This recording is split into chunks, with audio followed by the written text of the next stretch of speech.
hegemonia e dependência.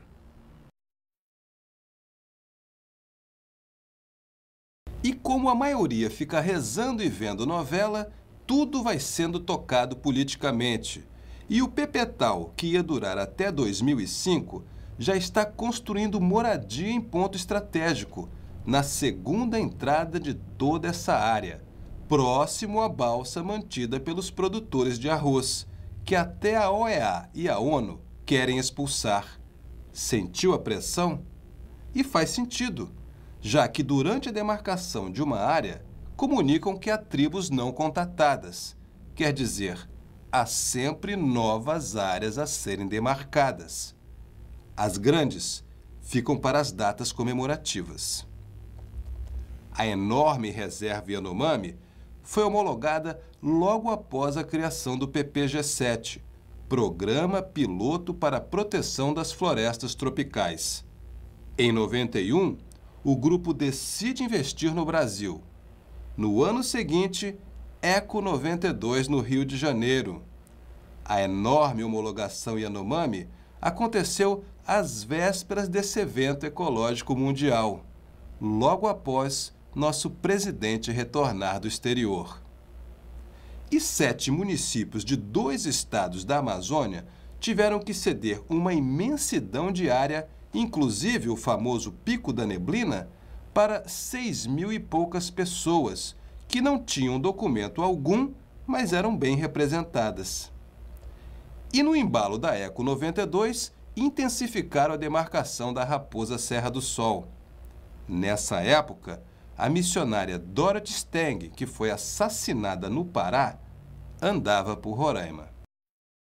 A Dorothy Stang andava por aqui, ela andou várias vezes aqui. Várias vezes em incentivo.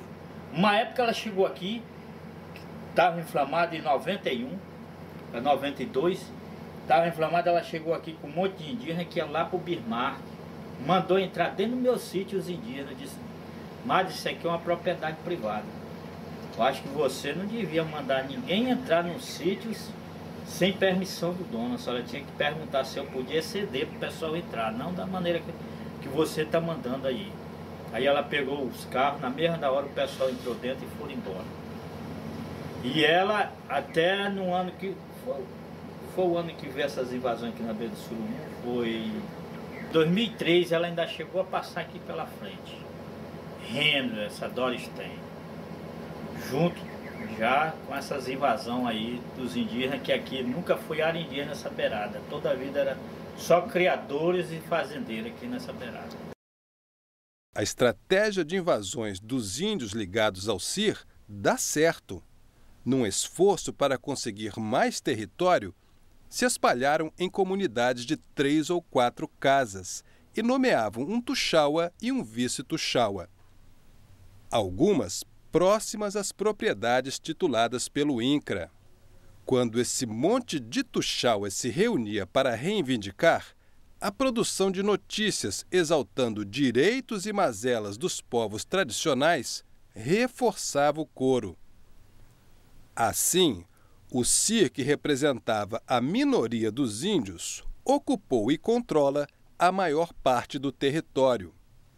Por coincidência, a maloca que mais ganhou espaço foi a Maturuca, uma das áreas de maior extração de ouro no passado e que é controlada por Jaci Souza, irmão do atual coordenador do CIR. Jaci chegou a comprar uma fazenda na região com milhares de dólares emprestados da Diocese de Roraima. A FUNAI ainda determinou o reembolso dessa grana. Jaci e o tuxaua de bigode ao lado dele foram voz ativa no processo de homologação, que revoltou a população de Roraima e a maioria dos índios da região. Brasileiros que já tinham resistido à demarcação Yanomami, sem o apoio do resto dos brasileiros, foram novamente derrotados e humilhados. Às vésperas do Dia do Índio, logo após nosso presidente retornar do exterior. Eu acredito que o maior problema que teve na Raposa Serra do Sol é pela nossa resistência nós indígenas com uma consciência de brasilidade, de nacionalista, de patriota, de cidadão brasileiro, nós temos consciência de que o maior patrimônio que a nação tem é o seu povo. E lá nós sabemos que na Raposa Serra do Sol, a maioria das pessoas que estão saindo de lá não foram pessoas intrusas, não foram pessoas que entraram há pouco tempo, foram pessoas que nasceram lá, a maioria delas. Alguns não, mas a maioria daquele povo que está saindo de lá, que estão querendo tirá-los, nasceram lá. Então, essa confusão toda que deu a Raposa Serra do Sol, eu creio que, confusão sim, esse embate todo, essa luta toda, é porque nós, um grupo de indígenas, principalmente os ligados à SODIU, Sociedade de Defesa dos Índios Unidos do Norte de Roraima, nós vimos que a política indigenista do outro lado não permitia realmente, de fato, a presença de nenhum não indígena lá dentro. Mas nós sabemos que os não indígenas que estão lá são nossos compatriotas. Então nós os valorizamos e hoje temos até consciência de que precisamos dessa convivência interdependente.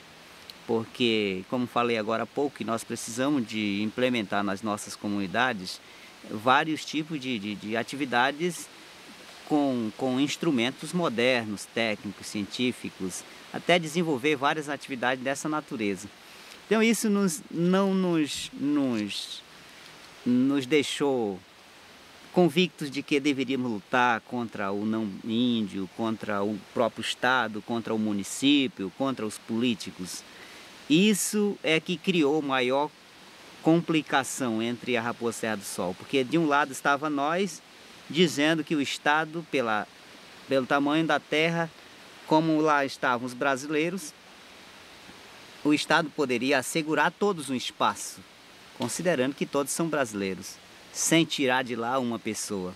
Se tivesse... E a gente sabe que a maioria das pessoas que pressionam o país, já ouvimos isso de vários ministros, de todos, inclusive do próprio presidente da República, que as pressões internacionais é que pesam mais, é que obriga que eles tomem essas decisões como foi tomada. Né? O próprio presidente da República nos disse que ele não, e não estava só eu com ele, estava o governador Brigadeiro Altomar de Souza Pinto, o senador Augusto Botelho, o senador Mozarildo Cavalcante e alguns deputados, o Dr. Daniel Gianlupe. Tinha várias pessoas, quando ele disse, em qualquer lugar do mundo que ele passa, sempre tem um chefe de Estado que bate no ombro dele e diz: senhor presidente, quando é que o senhor vai homologar a terra indígena Raposa Serra do Sol? Então essa questão de pressões internacionais, eu creio que não é bom, e a gente tem consciência disso, de que esses países não estão com a política externa deles limitada apenas aos próprios estados deles, mas estão querendo atingir outros rincões, outros territórios, e isso é a luta da humanidade. E o Brasil, eu creio que vai cedendo isso assim, gradativamente. Uma perícia federal constatou que o processo da demarcação foi uma piada. Do grupo de 27 que iria decidir sobre o território nacional e as famílias que ali habitam, vários nem foram avisados. Um secretário de Roraima sabia que ia participar, mas não foi chamado para trabalho algum. Todos os 10 índios do grupo de trabalho foram indicados pelo CIR, e o relatório, que deveria ter 27 assinaturas, teve apenas uma. Mesmo assim, Arthur Nobre Mendes validou e publicou parecer favorável no Diário Oficial de 21/5/93. Daí em diante, é só cumprir prazo. Os mecanismos já foram embutidos na Constituição do país. 12 anos após a publicação, Raposa Serra do Sol foi homologada, apesar do repúdio da população de Roraima, do repúdio da maioria dos índios e do protesto das empresas que geram milhares de empregos e abastecem de arroz as populações de Roraima e Amazonas, outro estado que permanece isolado do resto do país. Mas a questão da Raposa Serra do Sol é apenas uma das questões, porque na realidade o que a gente vem acompanhando é a partir desde a década de 70, é o desleixo das autoridades brasileiras, com a ideia do nacionalismo, da defesa das fronteiras, com a afirmação da presença brasileira nessa região tão importante. E a Raposa Serra do Sol, simplesmente, ela é mais divulgada porque se tornou emblemática. Porque, na realidade, são 30 e poucas, quase 40 reservas já feitas aqui no estado, inclusive outras maiores, como é a Yanomami, não é? Até mais problemática que a Raposa, mas a Raposa se tornou emblema da resistência do povo brasileiro, especificamente o povo de Roraima, a esse entreguismo. Em 2005, tudo o que eu falei aqui foi mostrado pelo perito federal aos parlamentares em audiência pública no Congresso Nacional, onde o representante da população de Roraima e o representante da maioria dos índios do estado repudiaram oficialmente a demarcação. O ministro da Justiça foi representado por ninguém menos que Arthur Nobre Mendes, que declarou que o processo era irreversível e que ele próprio teve pouca participação. No ano anterior, Arthur Nobre Mendes e a agência alemã que administra as demarcações no Brasil eram tema de CPI. Mesmo assim, o governo Lula não voltou atrás. Então é uma coisa planejada, evidentemente, e a gente fica perplexo e vê a inércia da nossa população, das nossas instituições. E aqui em Roraima nós já estamos dizendo o seguinte: quando as instituições falham, cabe ao povo reagir e lutar pelo que é seu. Porque essa política de preservacionismo é um desastre para o Brasil. Porque como é que um país como o nosso, que tem problema de fome, péssima educação, nível de vida lá embaixo da população, pode pensar em preservacionismo? Preservacionismo interessa às nações ricas, que já atingiram um estágio de desenvolvimento e querem preservar o status. Eles nunca foram tão poderosas como são. Agora nós, que precisamos dar alimento, dar escola, dar condições de vida para o povo, é evidente que nós temos que usar nossos recursos naturais. Getúlio Vargas já dizia, basicamente dizia o seguinte, que o país que não detém o controle dos seus recursos naturais é país sem futuro e sem projeto sem futuro. E é o que nós estamos fazendo, entregando nossos recursos naturais, a nossa principal riqueza, na mão de pessoas que a gente nem sabe quem são, nem do direito, com a desculpa aí que vão preservar não sei o quê.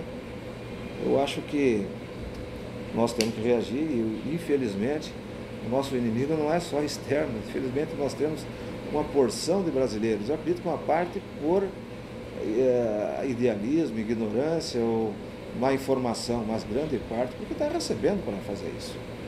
Estão recebendo para entregar a nação brasileira. A consequência imediata das demarcações é a retirada de todo tipo de polícia e a expulsão das famílias que forem consideradas não indígenas, independente do tempo que habitam a terra ou do documento que possuam. Curica, mesmo sendo casado há décadas com uma índia da região e tendo documento da terra, continua sendo pressionado a sair, coagido pelos índios ligados ao CIR. Eu achei assim uma coisa muito triste, né? Aí você tá dentro da sua casa, você chegar com aquela turma assim, na hora que chega assim, é muito triste.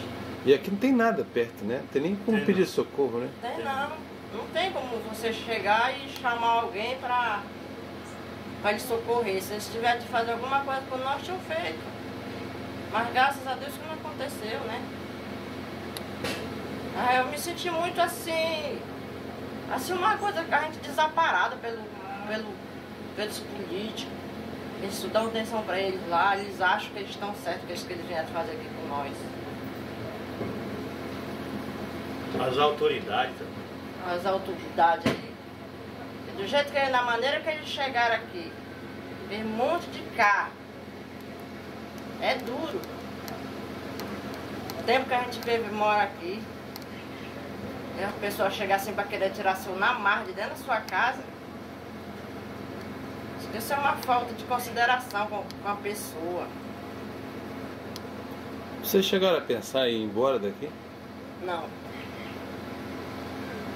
Não cheguei porque no momento não